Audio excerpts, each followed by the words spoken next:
Hello दोस्तों, स्वागत है आपका हमारे एक और नए वीडियो में। इस वीडियो में हम लोग कक्षा 12 की मैथ का चैप्टर नंबर 11 यानी कि त्रिविमीय ज्यामिति के बहुत ही इम्पोर्टेंट क्वेश्चन करेंगे जो बोर्ड एग्जाम में पूछे जाते हैं रिपीट मोड में। और आज हम लोग जितने भी क्वेश्चन करेंगे सब जो हमारे विगत वर्षों में पूछे गए हैं, हम सिर्फ उसी प्रश्न को सॉल्व करेंगे, कुछ एक्स्ट्रा नहीं और ना कुछ कम करेंगे। जितना हमारे बोर्ड एग्जाम में आने वाला क्वेश्चन रहेगा सभी हम लोग क्वेश्चन को कवर करेंगे, ठीक है। अब देखिए ये जो इस पर लिखा है, तो इससे पहले हम लोगों ने सदिश बीजगणित चैप्टर पढ़ा है।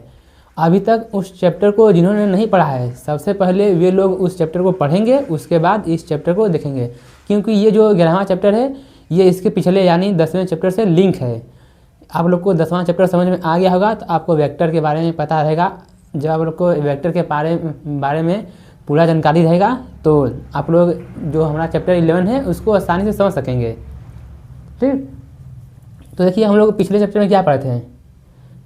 देखिए जैसे हमारे पास होता है 3D में त्रिविमीय यानी 3D, ये हमारे पास x, ये y और ये जो हमारे पास जो रहता है z अक्ष, ये z अक्ष। तो इसको तो हम हवा में खींच नहीं सकते, तो इसलिए इसको हम खींचते हैं इधर z की तरफ। मान लेते हैं हमारे पास एक कोई बिंदु P है, ठीक है। इसका स्थिति सदिश मान लेते हैं x i cap, y j cap और z k कैप। तो हमें क्या समझना है कि जो ये हमारा मूल बिंदु से वो है OP, जो स्थिति सदिश है हमारे पास, ठीक है। हम मानते हैं कि जो हमारा x अक्ष है, ठीक है, तो x अक्ष के साथ ये कौन सा कोण बनता है अल्फा, y अक्ष के साथ बीटा और z के साथ गामा।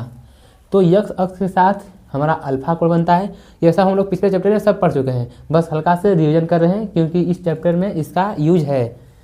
y अक्ष के साथ बीटा, z अक्ष के साथ गामा। अब देखिए मेरा गामा बनाने का स्टाइल यही है, ठीक। आप लोग जैसे बनाते हैं आप लोग वैसे बना सकते हैं। अब देखिए हम बताए थे कि जो ये L लिख दें या फिर कॉस अल्फा, बात एक ही है। M लिख दें या कॉस बीटा, N या कॉस गामा, बात ही है। अब यहाँ पर L बराबर कॉस अल्फा बराबर A बटे में रूट में A स्क्वायर प्लस में B स्क्वायर प्लस में C स्क्वायर, ठीक है। ये भी सूत्र हम लोगों ने पढ़ लिया है पिछले चैप्टर में और ये पढ़ लिया है। ये जो हमारे पास L M N है ये क्या है, दिक् कोसाइन है, और जो A B C है वे क्या है, दिक् अनुपात। तो ये सूत्र हमारे पास होता है L square M square plus में N स्क्वायर, कितना होता है 1। और जब हम L को क्या लिख सकते हैं कॉस अल्फा, M को कॉस बीटा, N को कॉस गामा। इसका मतलब हम लोग L स्क्वायर है तो कॉस अल्फा स्क्वायर लिख सकते हैं, प्लस में कॉस बीटा स्क्वायर प्लस में कॉस गामा स्क्वायर बराबर में 1, ठीक है। जो इतना सूत्र है हम लोगों ने पिछले चैप्टर में पढ़ लिया है। और देखिए इसी सूत्र के आधार पर एक क्वेश्चन आ सकता है 1 नंबर में कि साइन स्क्वायर अल्फा प्लस में cos square, sorry sine square alpha plus में साइन स्क्वायर बीटा प्लस में साइन स्क्वायर गामा का मान कितना होता है हमारे पास। तो देखिए इसको भी हम लोग सॉल्व करते हैं। अब देखिए हमारे पास तो इसका सूत्र पता नहीं है, लेकिन हमें पता है क्या, कॉस स्क्वायर अल्फा प्लस में कॉस स्क्वायर बीटा प्लस में कॉस स्क्वायर गामा का मान 1 होता है। तो इसको हम सिंपल, हमें पता है सूत्र, हमें सूत्र क्या पता है कि हमारे पास साइन स्क्वायर यक्स प्लस में कॉस स्क्वायर यक्स बराबर कितना होता है 1 होता है। तो हम लोग साइन को क्या लिख सकते हैं, साइन स्क्वायर को, ये कॉस स्क्वायर भेजेंगे इस साइड तो क्या लिख सकते हैं 1 माइनस में, तो इसको लिख सकते हैं 1 माइनस में कॉस स्क्वायर अल्फा प्लस में इसको 1 minus cos square beta plus में इसको 1 माइनस कॉस स्क्वायर गामा। और देखिए ये एक यहाँ एक यहाँ 3 हो जाएगा, 3। ये माइनस आगे है, यहाँ भी यहाँ माइनस है, तो माइनस कॉमन निकाल लेते हैं। अंदर क्या बचेगा कॉस स्क्वायर अल्फा प्लस में कॉस स्क्वायर बीटा प्लस में कॉस स्क्वायर गामा। तो ये हो गया 3 माइनस में इसका मान कितना हो जाएगा 1, तो हमारे पास आंसर कितना आ गया 2। तो देखिए इस टाइप का क्वेश्चन हमारे पास पूछ सकता है जो कि 1 नंबर में आ सकता है। तो उम्मीद करते हैं आप लोग को ये सब समझ में आ गया होगा जो स्लाइड पर लिखा गया है। ठीक है, आप लोग को क्या करना है, इसको बहुत बढ़िया से याद कर लेना है। तो इसका स्क्रीनशॉट ले लीजिए।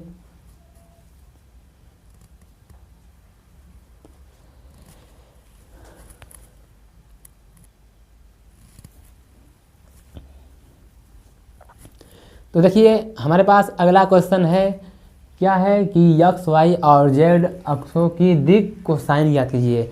दिक् कोसाइन बोले तो या तो आप एल बोल लीजिए या फिर कॉस अल्फा, एम बोल दीजिए या कॉस बीटा, एन बोल दीजिए या फिर कॉस गामा। ठीक है, तो इसको देखिए हम लोग सॉल्व करते हैं। ये आएगा तो 2 नंबर में, नहीं तो फिर 1 नंबर में, या फिर नहीं आएगा। यक्स वाई जेड अक्षों की दिक् कोसाइन याद कीजिए। और देखिए सिंपल से लोग दिक् कोसाइन निकाल लेते हैं इसका। सबसे पहले क्या करेंगे, यक्स अक्ष की दिक् कोसाइन निकालेंगे। तो यहाँ लिखेंगे हम लोग एक्स अक्ष, एक्स अक्ष की दिक् कोसाइन, दिक् कोसाइन हो गया। अब हम लोग यहाँ समझते हैं, यहाँ पे है यक्स, ये वाई और जेड। तो यक्स अक्ष जो है, यक्स अक्ष का यक्स अक्ष के साथ कोण कितना डिग्री बनता है। यक्स अक्ष जो है हमारे पास है यक्स अक्ष, इसका यक्स अक्ष के साथ 0 डिग्री बनेगा। ये दो मतलब इसी के ऊपर एक यक्स और गया है, इसका मतलब इसमें थीटा कितना बनेगा हमारा 0 डिग्री बनेगा। और यक्स का वाई के साथ जो बनेगा हमारा कितना बनेगा, ठीक है, यक्स का वाई के साथ, यक्स का वाई के साथ,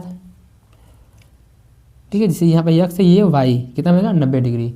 तो यहाँ पर थीटा कितना आ जाएगा, सॉरी हमें थीटा नहीं चाहिए, दिक् कोसाइन निकालना है ना, तो हमें अल्फा बीटा गामा का मान चाहिए। जैसे नहीं यहाँ से स्थिति सदिश हमारे पास ओपी है, तो यक्स अक्ष के साथ ये क्या बनाता है अल्फा कोण।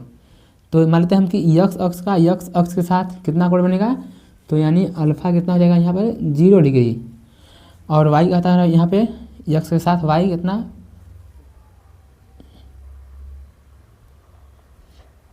बीटा होता है, बीटा बीटा। तो हम क्या कर रहे हैं, यक्स अक्ष की दिक् कोसाइन निकाल रहे हैं। तो जितना भी कोण लेंगे यक्स अक्ष के साथ, तो इसको भूल जाते हैं अभी। देखिए ध्यान से, अब यक्स अक्ष का यक्स अक्ष के साथ कोण कितना बनेगा 0 डिग्री। तो यक्स क्या आता है हमारे पास अल्फा 0 हो गया, वाई क्या आता है बीटा, यानी जो यक्स अक्ष है इसका वाई अक्ष के साथ कोण कितना बनेगा 90 डिग्री, यानी वाई यानी बीटा। तो यहाँ से बीटा कितना आ गया 90 डिग्री। और एक निकलेगा गामा, गामा कितना, देखिए ये जो गामा हमारे पास नीचे खींचा है, ये यदि इसको सही से लिखें हम लोग, तो ये तीनों आपस में लंबवत होते हैं। तो जेड अक्ष का यक्स अक्ष के साथ कोण कितना बनेगा 90 डिग्री। जेड अक्ष होता क्या है हमारे पास, गामा होता है, इसका मतलब गामा भी कितना हमारे पास 90 हो गया। अब हमें सूत्र सिंपल पता है, एल लीजिए या फिर कॉस अल्फा, दोनों एक ही बात है, एल या फिर कॉस अल्फा, ठीक है, दोनों दिक् कोसाइन होता है। एम लिखिए या फिर कॉस बीटा, एन लिखिए या फिर कॉस में गामा।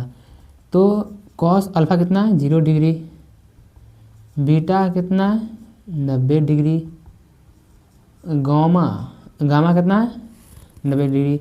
तो कॉस 0 कितना 1, कॉस 90 0, कॉस 90 0। तो दिक् कोसाइन, तो दिक् कोसाइन ज्ञात हो गया, कितना है दिक् कोसाइन कितना हमारे पास है, यक्स अक्ष का दिक् कोसाइन लिखेंगे, यक्स अक्ष का दिक् कोसाइन कितना आ गया 1 कामा 0 जिस प्रकार से यक्स अक्ष का हम लोग दिक् कोसाइन निकाले हैं, उसी प्रकार क्या करेंगे हम लोग वाई अक्ष की दिक् कोसाइन ज्ञात करेंगे। ठीक है, तो अब यहाँ लिखते हैं क्या, वाई अक्ष की दिक् कोसाइन। आज हम लोग जितने भी क्वेश्चन करेंगे हम लोग ट्राई करेंगे कि हमारा ये चैप्टर एक ही वीडियो में ख़त्म हो जाए। यदि नहीं ख़त्म होगा तो पार्ट 2 यानी अगले वीडियो में कर लेंगे, लेकिन हमारा पूरा प्रयास रहेगा कि इसी वीडियो में चैप्टर को निपटा दें पूरी, ठीक है। और इसमें से फिक्स होता है जो हमारा दूरी वाला सूत्र होता है, दूरी वाला, तो जितने भी सवाल हमारे दूरी वाले होते हैं ये बोर्ड एग्जाम में हर साल ही आते हैं, ठीक है। तो इसका मतलब ये नहीं कि आप लोग सीधे दूरी वाले पर पहुंच जाएं, आराम से देखते चलिए, लास्ट में हम लोग दूरी वाला सवाल भी कर लेंगे जो कि 5 नंबर पूछता है। अब देखिए वाई अक्ष की दी कोसाइन, मतलब ये चैप्टर जो है एकदम बहुत ही इंपॉर्टेंट चैप्टर है। इसको पर ध्यान से शुरुआत से लेकर लास्ट तक ध्यान से देखना पड़ेगा। वीडियो को स्किप नहीं करना है या फिर भगा करने देखना है, सिंपल एक के स्पीड में देखना है। अब पूरा बढ़िया से अच्छी तरह से देखना है, और जो समझ में नहीं आए उसको क्या करना है, दोबारा समझने का है, ठीक है।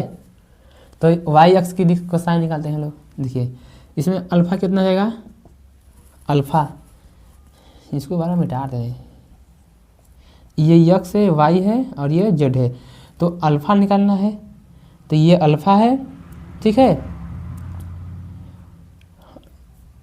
वाई अक्ष निकालना ना, वाई अक्ष, तो देखिए अब वाई अक्ष के साथ अल्फ़ा के साथ कितना कोण बनेगा, जो वाई अक्ष है वो यक्स अक्ष के साथ कितना कोण बनेगा, क्योंकि वाई अक्ष की देखो साइन के बाद चला ना, वाई अक्ष की, तो जितने भी कोण बनेंगे वाई अक्ष के साथ बनेंगे, तो वाई अक्ष का यक्स अक्ष के साथ कितना बनेगा, 90 डिग्री। यक्स पर क्या होता है हमारे पास, अल्फ़ा होता है, अल्फ़ा कितना हो जाएगा, 90 डिग्री। हम 0 डिग्री बोल दिए, नहीं 90 डिग्री होगा, ठीक है। बीटा, बीटा यानी वाई अक्ष का वाई अक्ष के साथ कोण कितना होगा, 0 डिग्री।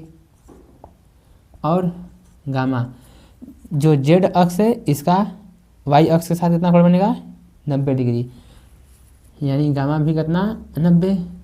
तो उसी प्रकार लिखेंगे हम लोग क्या, एल बराबर में कॉस अल्फ़ा, एम बराबर में कॉस बीटा, एन बराबर में कॉस गामा।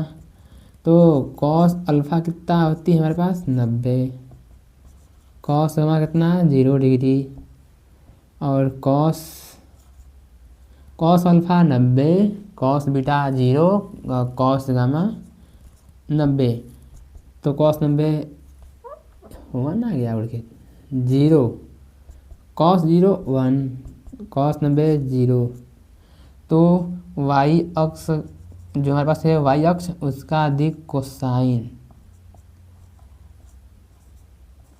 कितना हमारे पास हो गया, 0, 1, 0, ठीक है। इसी प्रकार हम लोग क्या निकालेंगे, जेड अक्ष की दिक कोसाइन, जेड अक्ष की दिक कोसाइन, मुझे पता है इधर दिखाई नहीं दे रहा होगा, ठीक है। क्या लिखना है, जेड अक्ष की दिक कोसाइन, जेड अक्ष की दिक कोसाइन, आप लोग को दिखाई दे रहा है, को। देखिए अब क्या करेंगे, पता है जेड जो है वाई यक्स के साथ 90 डिग्री बनाएगा, वाई के साथ भी 90 डिग्री बनाएगा, लेकिन स्वयं अल्फ़ा के साथ कितना बनाएगा, ये अल्फ़ा 0 डिग्री, दिखाई दे रहा है ना 0 डिग्री, हाँ। बस इसी मान रख देंगे हम लोग क्या, एल बराबर में होता है हमारे पास कॉस अल्फ़ा, एम बराबर होता है कॉस बीटा, एन बराबर होता है कॉस गामा। ये सब आज क्यों बन रहे हैं, गामा। तो कॉस जो अल्फ़ा है 90 डिग्री, कॉस बीटा है वो भी 90 डिग्री, और कॉस गामा है कितना, 0 डिग्री। Cos 90 0, cos 90 0, cos 0 1।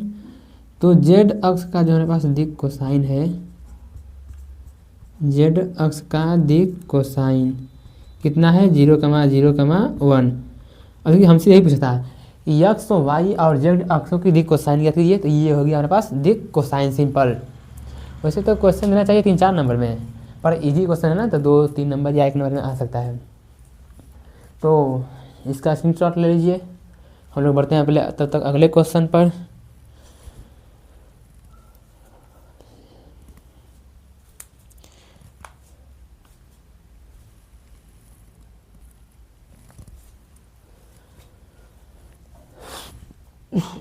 ये ऊपर नहीं होगा ना, दिख चला गया है, हम लोग इसे सुई एरोप्लेन उड़ा दिए हैं।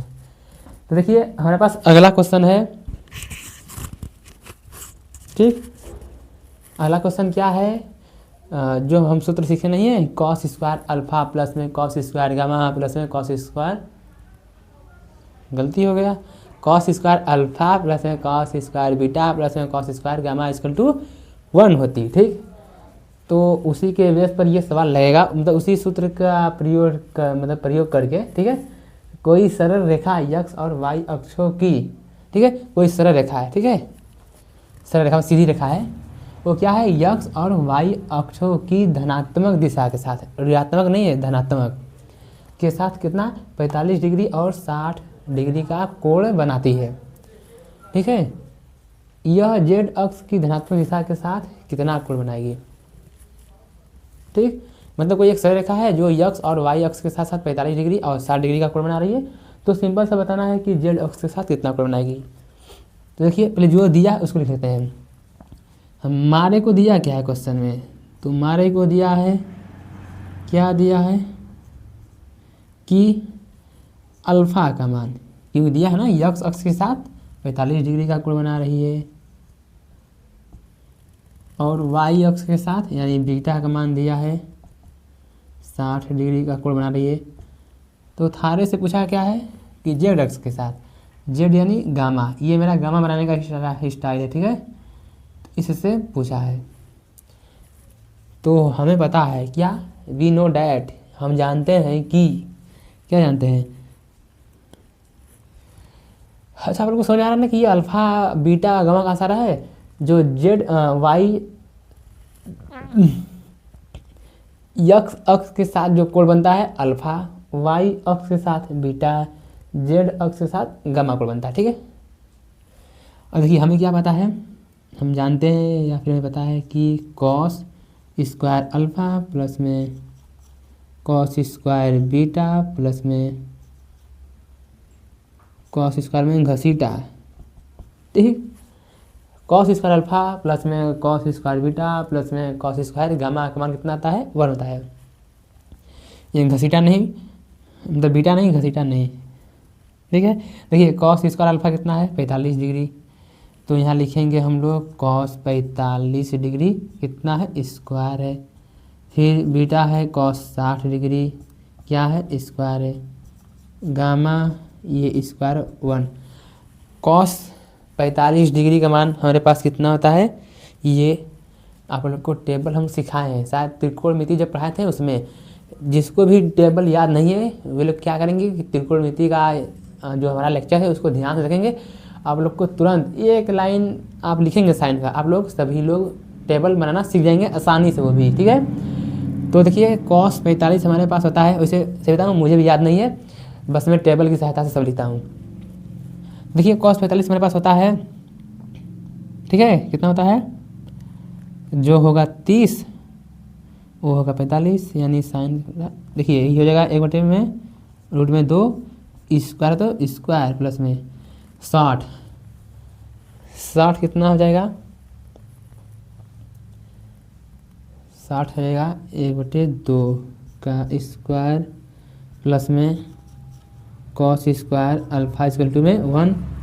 अब हम क्या करेंगे सिंपल सा, अब हम लोग स्क्वायर हटाएंगे, सबको इधर उधर करेंगे, लगा देंगे, ये हो जाएगा 1/2 प्लस में ये हो जाएगा 1/4 प्लस में ये हो जाएगा कॉस स्क्वायर गामा, क्योंकि हमें गामा चाहिए, सारे गामा, ठीक है।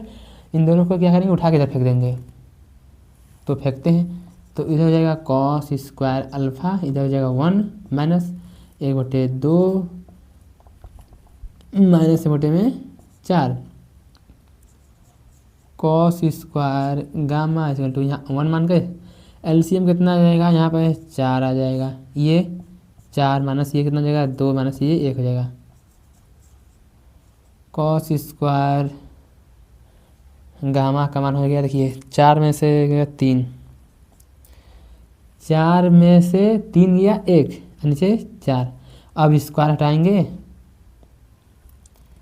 तो कॉस का मान कितना हो जाएगा, प्लस माइनस रूट में 1/4। देखिए वैसे भी हमसे क्या पूछा है कि जेड अक्ष की धनात्मक दिशा के साथ कितना, तो धनात्मक दिशा पूछा है, तो ये ऋण लेने की कोई आवश्यकता नहीं है, फिर भी हम लोग समझ लेते हैं, क्या बता कि यहाँ धनात्मक बना लिखे, अब बोल दे कि जेड अक्ष की दिशा के साथ कितना कोण बनेगा, ठीक।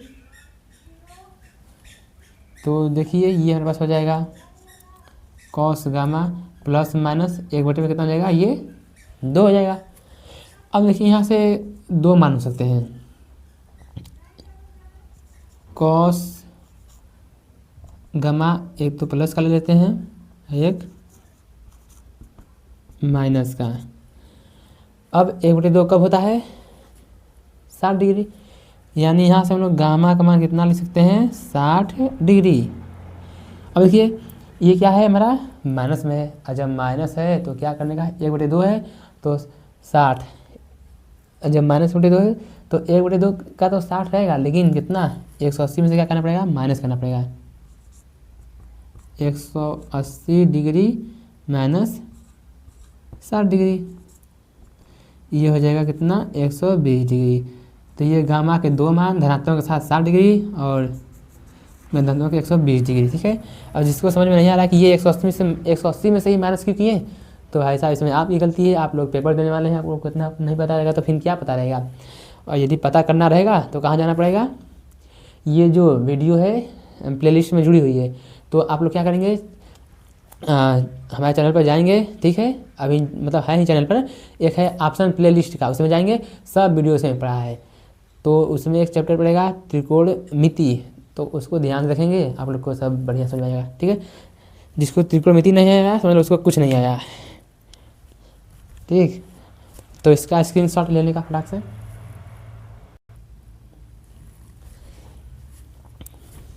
तो देखिए अब हमारे पास अगला टॉपिक है, अगला टॉपिक क्या है कि अंतरिक्ष में रेखा का समीकरण। अंतरिक्ष क्या होता है, कोई भी, सही हो गया खाली स्थान, तो कोई भी खाली स्थान को क्या बोलते हैं हम लोग, अंतरिक्ष। कुर्सी के नीचे का जो खाली स्थान था उसको भी क्या बोल सकते हैं, अंतरिक्ष बोल सकते हैं, ठीक है। ये क्या है, अंतरिक्ष में रेखा का समीकरण। अब इसको ध्यान से पढ़ना है, ये जो चीज़ दिया है, पहला सूत्र यहाँ से बनेगा, दूसरा सूत्र यहाँ से, ठीक है।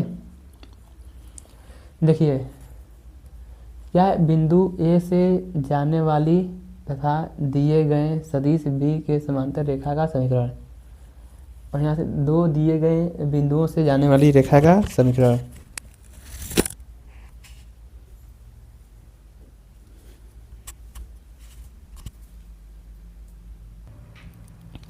देखिए मतलब कि जो हमें ध्यान क्या देना है कि ये ध्यान देना है कि बिंदु ए से जाने वाली तथा दिए गए सदिश बी के समांतर रेखा का समीकरण, ठीक है, सही दिया ना, ठीक है, ठीक सही है, ठीक है। मतलब अच्छा पहले समझा लेते हैं, फिर बाद में समझाएंगे कि कैसे पहचानेंगे कि कौन सा सूत्र लेगा कौन सूत्र नहीं लेगा, ठीक है। तो क्या दिया हमें कि बिंदु ए से जाने वाली, मतलब कि जब क्वेश्चन में एक बिंदु रहेगा और एक सदिश रहेगा तब ये सूत्र लगाएंगे। इसमें जो रेखा का देखिए समीकरण आएगा, रेखा का समीकरण क्या, 2 आएंगे, एक हमारा हो जाएगा जो है वेक्टर आर, ये आर वेक्टर है, ठीक है। अब इसमें गामा नहीं आएगा, वेक्टर आर आएगा, तो ये वेक्टर आर बराबर हो जाएगा वेक्टर ए, ये क्या हमारा स्थिति सदिश, प्लस में लेम्डा वेक्टर बी। ये देखिए ये सूत्र कब लगाएंगे, जब हमें एक बिंदु देगा और बी वेक्टर देगा। अब क्या पूछेगा, पूछेगा कि रेखा के समीकरण का सदिश रूप लिखिए। जब भी बोलेगा, देखिए एक बिंदु देगा एक सदिश देगा, अब बोलेगा क्या, रेखा का सदिश रूप लिखिए। तो क्या करेंगे, एक बिंदु रहेगा एक सदिश रहेगा, अब बोलेगा कि रेखा का सदिश रूप, तो ये सूत्र लगा देंगे। ये क्या है हमारा सदिश रूप। यदि हमसे पूछ दिया कार्तीय रूप तो क्या करेंगे, तो एक बिंदु जब एक सदिश रहेगा तो ये हो जाएगा यक्स माइनस में x1 बटे में a बराबर में y माइनस y1 बटे में b बराबर में z माइनस z1 बटे में c। तो ये कब पूछेगा, मतलब यूज कब करेंगे, जब कार्तीय रूप पूछेगा तब। कौन सा रूप, कार्तीय रूप। अब देखिए जहाँ ये जो हमारा x1 y1 z1 ये क्या है हमारे पास पॉइंट रहेंगे, बिंदु रहेंगे। ये जो ए बी सी है, ए बी सी, इनको क्या बोलेंगे हम लोग? दिक् अनुपात। ये हमारे क्या हो जाएंगे? दिक् अनुपात। दिखाई दे रहा है नीचे से? हाँ, दिक् अनुपात। टेढ़े लिखा जा रहा है, टेढ़े। ठीक है, अब देखिए, अब उसी प्रकार जब हमारे पास दिया रहेगा कि दो बिंदु है, दो बिंदु, तब हमारे पास जो है रेखा का समीकरण क्या हो जाएगा? तो हमारे पास रेखा का समीकरण, देखिए ये जो दिखाई दे रहा है ना, इसको हम लोग ऐसे लिख लेते हैं। मतलब याद करने का ट्रिक है। वेक्टर आर बराबर होता है वेक्टर ए प्लस में लेमडा वेक्टर बी। क्या करना है कि जब एक बिंदु एक सदिश हो या फिर दोनों बिंदु हो, तो सूत्र देखिए कैसे आ जाता है। बस यहाँ पे क्या करना है, दो बिंदु रूप में, कि यहाँ पे वेक्टर ए माइनस कर देना है। ये हो गया हमारा रेखा का समीकरण का जो सदिश रूप है। कब? जब दो बिंदु दिए गए हैं तब।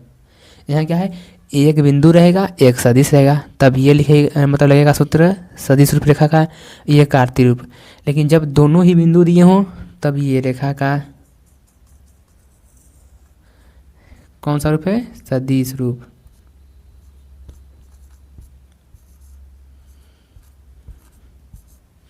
और कार्तीय रूप क्या होता है? ऊपर का छाप लेते हैं, यक्स माइनस यक्स वन। ठीक है, नीचे क्या हो जाएगा? यक्स टू माइनस में यक्स वन बराबर में वाई माइनस वाई वन, इधर y two minus y one, इधर जेड माइनस जेड वन, और यहाँ जेड टू माइनस में जेड वन। ये कब लगाएंगे? जब दो बिंदु दिया हो। अब पूछेगा कि कार्तीय रूप में बदलिए, तो ये हो गया कार्तीय रूप। जितना इस स्लाइड पर लिखा है उसको क्या करना है? ध्यान से पढ़ के समझ लेना है, दिमाग के अंदर उतार लेना है, तभी आगे के जितने भी क्वेश्चन रहेंगे तब समझ आएंगे। मेन हमारा स्टार्ट कहाँ से हुआ है? यही से हमारा मेन स्टार्ट हुआ है। ये जितने भी सूत्र हैं सब क्या बोलना है कि नींबू चीनी के साथ इसमें गाड़ कर उसको पी जाना। ठीक है, तब समझ में आएगा। मतलब याद कर लेना है, चाहे जैसे भी करके इसको याद करना है।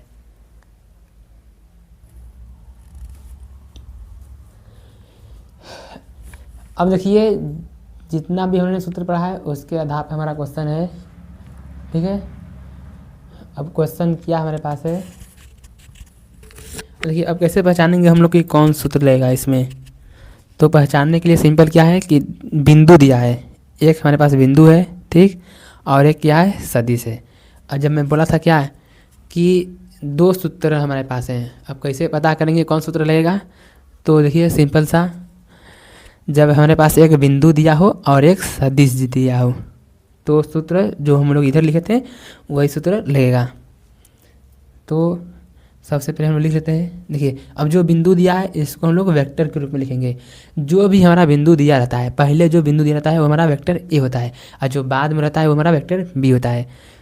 ठीक है, या फिर पहचानने का तरीका क्या है? जिसके भी समांतर रहेगा वो हमारा वेक्टर बी होगा।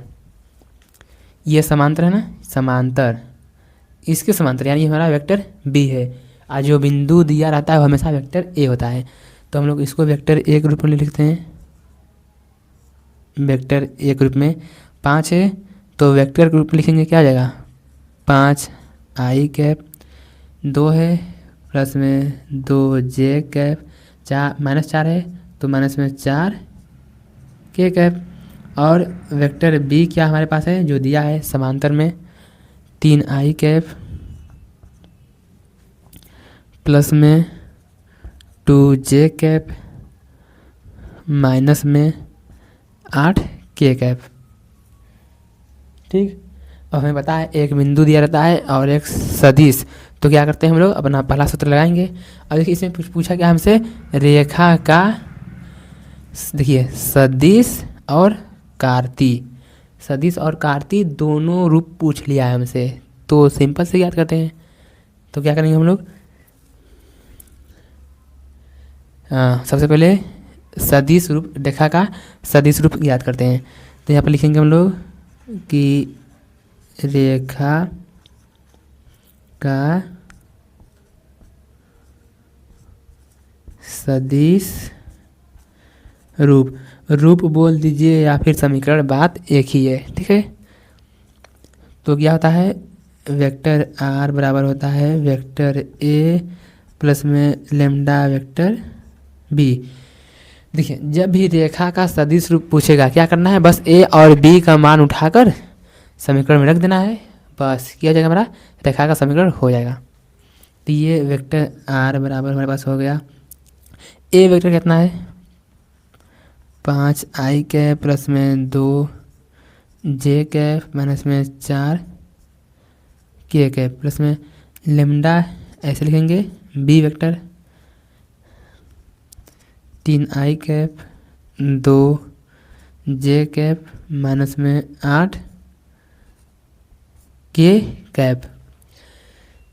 क्या पूछा था, रेखा का सदिश रूप, तो बस ए और बी का मान रख देंगे इसमें, ये आ गया आंसर हमारा, रेखा का सदिश रूप, ठीक है। यदि सिर्फ इतना पूछा रहता कि रेखा का सदिश रूप तो हम लोग इतना करके छोड़ देते हैं, लेकिन देखिए हमसे पूछा क्या आगे, पूछा कि इसका कार्तीय रूप भी ज्ञात कीजिए। तो जो हम लोग निकाले हैं रेखा का सदिश रूप, इसी से क्या निकलेगा, इसका कार्तीय रूप निकलेगा। कैसे, तो इतना समझ में आ गया। जब पूछेगा कि रेखा का केवल सदिश रूप तो इतना बार छोड़ना है, कार्तीय रूप पूछेगा तो इसके आगे बढ़ना है। कार्तीय रूप पूछा है तो जब भी कार्तीय रूप पूछेगा तो हमारा जो भी आर वेक्टर है उसको क्या लिखेंगे, इसको लिखेंगे एक्स आई कैप वाई जे कैप प्लस में जेड के कैप।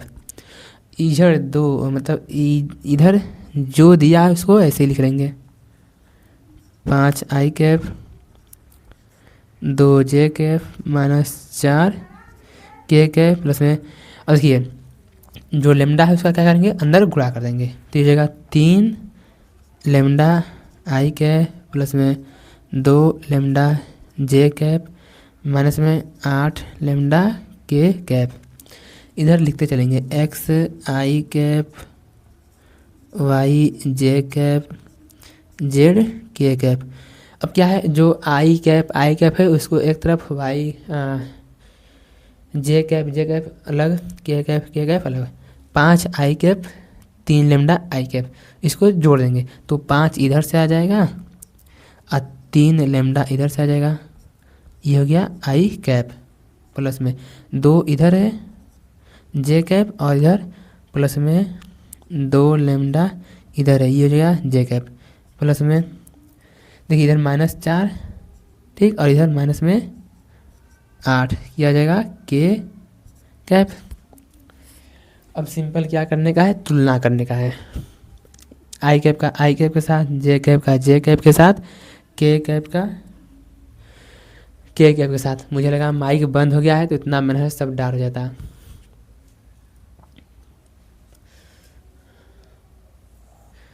तो अब तुलना करते हैं हम लोग, ठीक है, रिकॉर्डिंग चालू है, ठीक, हाँ। तो हम लोग तुलना करते हैं आई कैप के साथ करते हैं, तो ये हो जाएगा एक्स बराबर में कितना हो जाएगा हमारा 5 प्लस में लेमडा, ठीक। इसी प्रकार में जे कैप के साथ, तो वाई बराबर में 2 प्लस में 2 लेमडा, फिर जेड बराबर क्या हो जाएगा -4 -8 लेमडा। अब यहाँ से लेमडा का मान निकालेंगे, देखिए ये 5 आएगा इधर, तो यक्स -5 बराबर में 3 लेमडा, तो लेमडा का मान कितना हो जाएगा, यक्स -5 बटे में 3।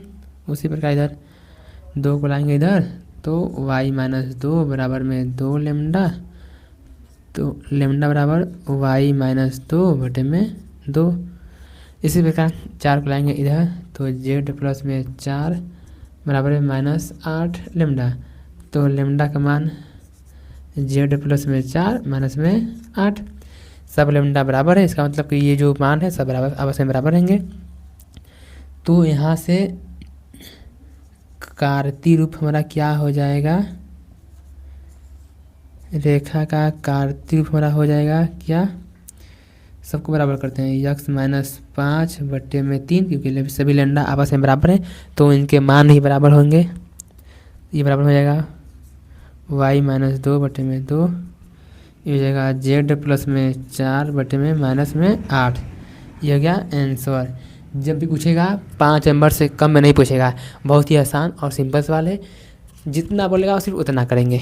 एक बिंदु देगा, एक सदिश, तब रेखा का जो सदिश रूप में ये सूत्र लगाएंगे और बिंदु में जो है ये सूत्र लगाएंगे, ठीक है। जब 2 बिंदु देगा तो इसके बाद जो अगला सूत्र है उसका प्रयोग करेंगे। तो इसका स्क्रीनशॉट ले लीजिए, ठीक है। और जो हमारे पास दूसरा सूत्र है हम लोग उस पर भी एक क्वेश्चन कर लेते हैं, ऐसे हमारा सूत्र भी याद हो जाएगा हमें, ठीक। तो इसको नोट कर लीजिए।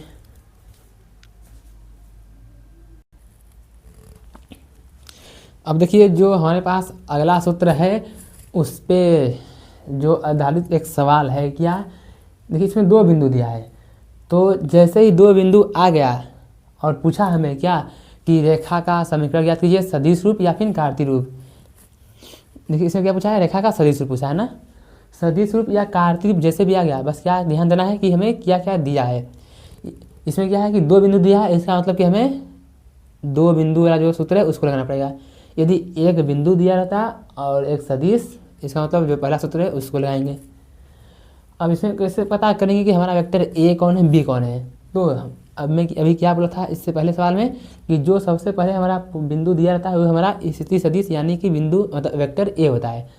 तो देखिए ये जो -1 0 2 है ना, ये हमारा क्या है, वेक्टर ए। और जो बाद में दिया रहता है वो हमारा हमेशा क्या होता है, वेक्टर बी होता है। ओके, ठीक। तो इसको लिखते हैं हम लोग क्या कि हमारे पास वेक्टर ए कितना है, इसको क्या बोलेंगे, जब बिंदु में दिया है तो इसको आई जे के, ठीक है, सदिश रूप में लिख लेंगे। तो -1 यानी माइनस में आई कैप, 0 को जे के साथ लिखेंगे तो 0 ही होता है, तो लिखने की कोई आवश्यकता नहीं है। आप लोग का मन ना मन तो आप लोग लिख सकते हैं, पर ऐसी कोई आवश्यकता नहीं है। 2 है तो 2 क्या जाएगा, के कैप, क्योंकि जे कैप 0 है। और वेक्टर बी हमारे पास क्या होती, जिससे होकर रेखा हमारा गुजरेगा या फिर लिखा रहेगा साफ साफ समांतर सदिश। ये बिंदु क्या दिया है, 3 है, 3 आई कैप, ये मेरा हो जाएगा वेक्टर बी। 3 आई कैप 4 जे कैप प्लस में 6 के कैप। अब 2 बिंदु दिया है और फिर पूछा क्या है, सदिश रूप। सिंपल सवाल, सूत्र याद रखेंगे क्या कि रेखा का सदिश रूप क्या जाएगा, vector R equal to vector A plus में lambda vector B minus vector A. बस इसी में बस मान उठा के इसे रखना है और आंसर को लाना है। कार्तीय रूप तो पूछा नहीं है, ठीक है। तो हमने हमारे पास जो है क्वेश्चन करने का जो तरीका है और आसान हो गया,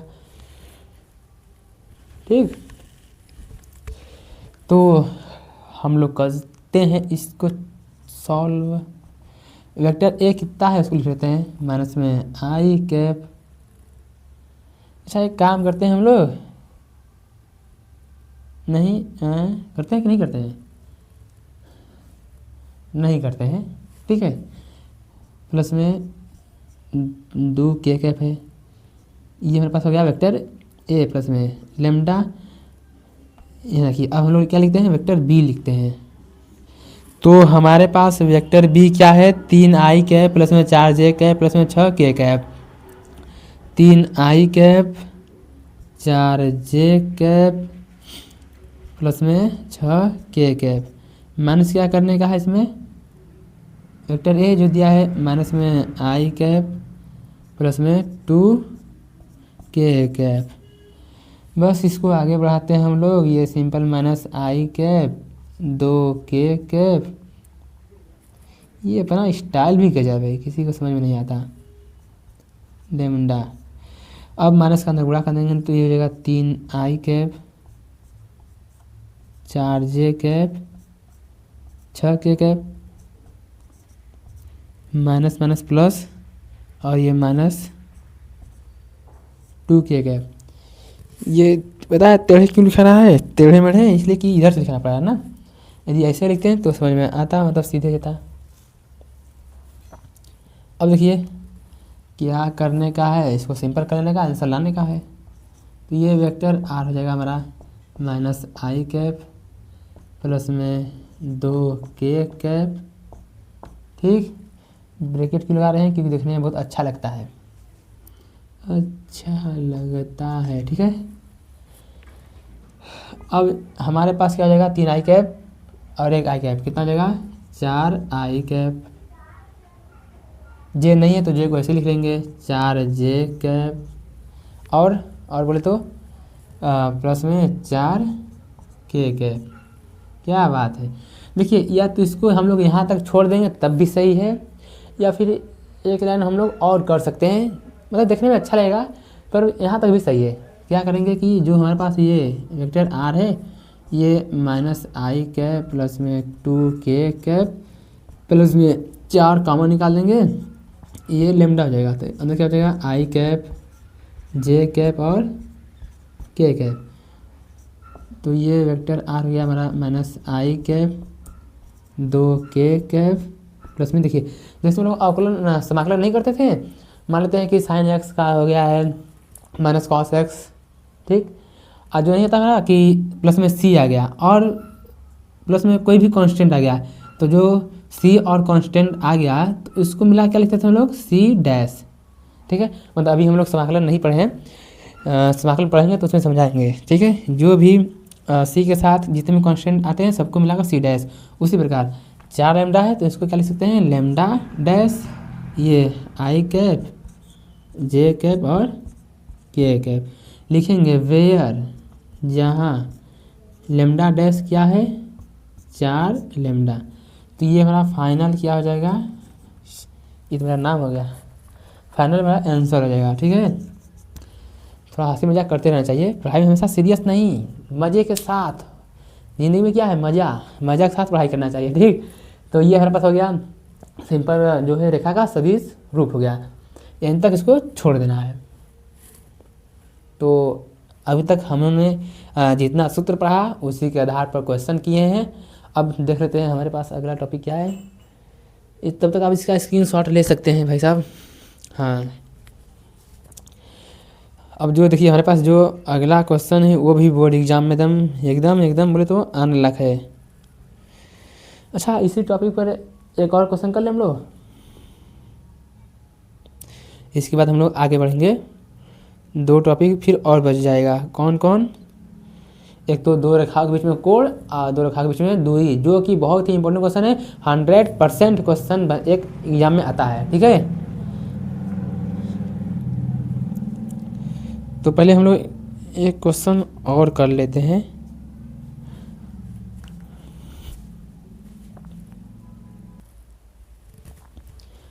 तो देखिए हमारे पास अगला क्वेश्चन जो है इसका टाइप कि उस रेखा का कार्तीय समीकरण ज्ञात करें जो बिंदु -2, -4, -5 से जाती है और ये जो दिया है कार्तीय रूप इसके समांतर है। ठीक है, तो मतलब सब लगा कि इसका कार्तीय समीकरण ज्ञात करना है, कार्तीय रूप किस रूप में, इस रूप में हमारा आंसर आएगा। तो देखिए सबसे पहले हम लोग को पॉइंट चाहिए, क्या एक बिंदु दिया है, एक समीकरण, तो समझ जाने का है एक बिंदु वाला जो हमारा सूत्र था वो लगेगा, पर सदिश रूप नहीं, इसमें क्या है कि कार्तीय रूप लगेगा, कार्तीय रूप का सूत्र लगेगा। तो सबसे हमें पहले क्या चाहिए, पॉइंट चाहिए। देखिए हमारे पास तो x, y, z रहेगा जो सूत्र है, और उसमें जो नीचे दिया जाएगा ABC दिक् अनुपात वो यही से मिल जाएगा। हाँ, जो ये पॉइंट है ना, तो ये हमारे पास पॉइंट क्या दिया, ये है x1 कितना है -2, ये है y1 कितना है 4, और ये कौन सा है z1 कितना है -5।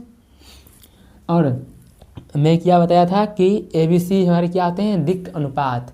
तो दिक् अनुपात इस रूप में कहाँ मिलते हैं, जो हमारे पास ABC होता है ना, यही दिक् अनुपात होते हैं।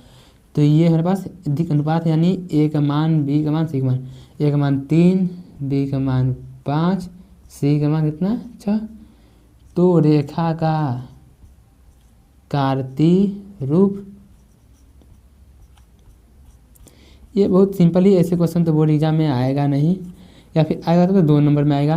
तो सूत्र क्या है हमारे पास, जब एक बिंदु दिया तो x माइनस x1 बटे में a, y माइनस y1 बटे में b, z माइनस z1 बटे में c। तो सिंपल मान रख देंगे हम लोग, x माइनस x1 कितना हमारे पास है, x1 है -2 बटे में a कितना 3, y माइनस y1 4, b कितना है 5, z माइनस z1 कितना है -5, c कितना है 6। तो ये जाएगा हमारे पास x प्लस 2 बटे में 3, ये y माइनस 4 बटे में 5, ये z प्लस 5 बटे में 6। तो ये हमारे पास हो गया आंसर। यह है रेखा का कार्तीय समीकरण। अब देखिए पहचानना कैसे है। सबसे पहले हमें पहचानना क्या है कि जो हमारा कार्तीय रूप का समीकरण है, ध्यान से मुद्दे की बात है, एकदम मुद्दे की बात, जो इस रूप में हमारा समीकरण दिया रहता है तो उसमें जो x y z होता है उसका गुणांक हमेशा +1 रहना चाहिए। यदि यहाँ गलती से भी माइनस आ जाएगा तो माइनस कॉमन लेना पड़ेगा, ठीक है। तो क्या है कि जो हमारा x y z है उसका गुणांक प्लस में 1 रहना चाहिए, नहीं है तो उसको फॉर्मेट में बदलेंगे, ठीक है। फिर क्या करेंगे, बिंदु निकलना है तो क्या करेंगे, इसको करते हैं 0 के बराबर, तो यहाँ पर बिंदु कितना जाएगा -2, इसको करेंगे 0 के बराबर, यहाँ बिंदु कितना 4, इसको 0 के बराबर तो कितना -5, तो जो हमें वापस से यही मिल जाएगा बिंदु, ठीक है। और दूसरा तरीका क्या है पहचाने का कि आंसर सही गलत है, जिसके समांतर बोला है इसके समांतर ना, तो इसका जो दिक् अनुपात है सेम रहेंगे। देखिए 3 5 6 3 5 6। बाकी मुझे नहीं लगता है क्वेश्चन हार्ड है, जो सूत्र के साथ याद करते हुए क्वेश्चन सॉल्व करेगा उसको आसानी से क्वेश्चन समझ में आ जाएंगे, ठीक है। अब एनर्जी डाउन सा बता रहा है, क्या करें, रहने दें आज के लिए, ठीक है। तो बाकी अभी तो हमारा 2 टॉपिक बचा है जो कि मेन टॉपिक है, इसको मन से पढ़ना पड़ेगा। अभी थोड़ा सा एनर्जी डाउन हो रहा है। 2 रेखाओं के बीच कोण हमारे पास बचा है, इसका स्क्रीनशॉट ले लीजिए,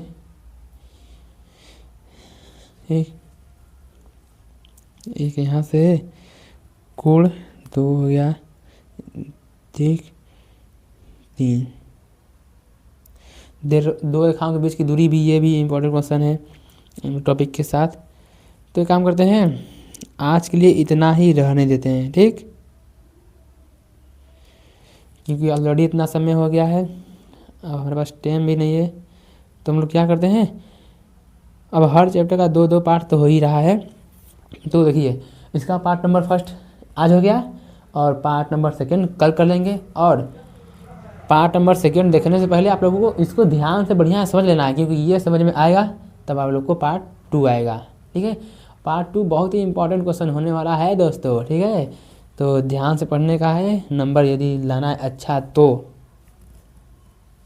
ठीक है। और एक चीज़ और बताना है, जिन्होंने हमारे चैनल पर सारे वीडियो देख के पढ़ाई कर रहे हैं, मतलब जो भी लोग ना, ठीक है, तो जब पेपर हो जाएगा तो आप तो कहीं जाएंगे नहीं, या फिर हमारा जो यूट्यूब चैनल है बदलेगा नहीं, यही रहेगा। तो आपके मैथ में चाहे जितने भी नंबर रहेंगे आप लोग हमें कमेंट में ज़रूर बताएंगे, ठीक है। जिससे जब रिजल्ट आ जाएगा ना, जब भी रिजल्ट आएगा क्लास 12 का, तो हम लोग एक वीडियो लाएंगे, शायद अगर उस समय व्यवस्था बढ़िया रहेगा तो लाइव आएंगे, नहीं तो आप लोग ऐसे ही, मैं एक वीडियो बनाऊंगा कि किसका कितना नंबर आया है मैथ में, तो आप लोग ज़रूर कमेंट बताइएगा कि मेरा इतना नंबर है। ऐसे मुझे भी थोड़ा अंदाज होगा कि मेरे पढ़ाए हुए बच्चे या फिर दोस्त कितने नंबर लाए हैं, ठीक है। तो इसको रहने देते हैं आज के लिए। और अभी तक जिन्होंने हमारे चैनल को फॉलो नहीं किया है वे फॉलो कर सकते हैं, वीडियो को लाइक कर सकते हैं, अपने दोस्त के पास शेयर कर सकते हैं, ठीक है। तो मिलते हैं अगले वीडियो में, तब तक के लिए नमस्कार।